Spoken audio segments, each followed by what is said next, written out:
Сәлеметсіздер ме, оқушылар? Бүгін бізде жаратылыстану сабағы. Сабақтың тақырыбы уақыттың адам өміріндегі маңызы. Сабақтың мақсаты адам өмірінде уақытты маңызы қандай екенін түсінесің. Бүгін сенің білетінің уақытты маңыздылығын түсіну, уақытты өлшеу құралдарын анықтау. Сенің меңгеретінің уақыт өлшемі. Уақыттың адам өміріндегі маңызы қандай? Уақыт бұл қандай да бір әрекеттің, оқиғаның орындалу немесе қандай да бір заттың өмір сүру ұзақтығы. Айналадағы құбылыстар, оқиғалар барлығы уақыт аралығында болып жатады, яғни уақытқа тәуелді. Уақыт үнемі қозғалыста болады. Оны тоқтату немесе түрлі әрекеттер жасаймыз. Әртүрлі осындай жағдайлар болады. Уақыт, кел ойланайық. Уақыт дегенді қалай түсінесің? Уақытты қалай анықтауға болады?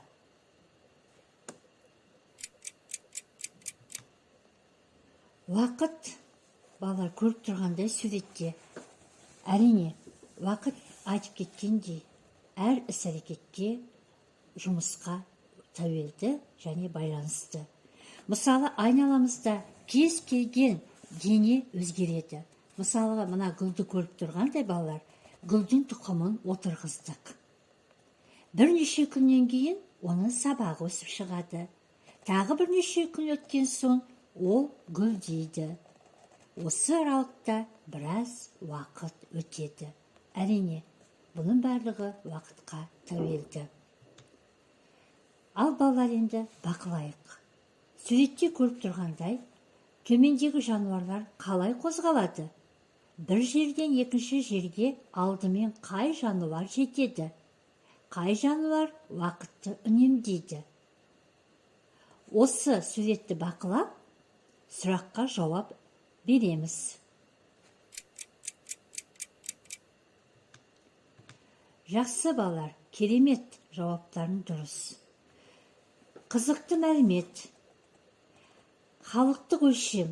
Біздің халқымызда уақытқа байланысты бірнеше нақыл сөздер және мағыналы дерек сөздер бар. Соның бірі қас пен көздің арасы. Яғни лезде, тез, жылдам деген мағынаны білдіреді. Уақытқа байланысты көптеген мәліметтерді байқап, күнделікті өмірде пайдалануға болады. Келесі тапсырма балалар, салыстырайық. Оқушылар кітап оқуға және тамақтануға қанша уақыт жұмсады? Сіздерге екі сурет берілді. Осы суретке қарап отырып, уақытты қалай жұмсағанын салыстырып жауап берсеңіздер.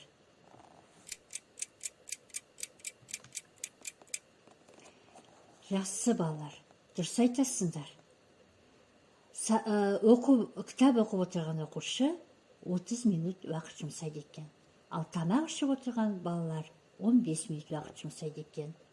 Жауаптарын дұрыс, жарайсыңдар. Қорытынды.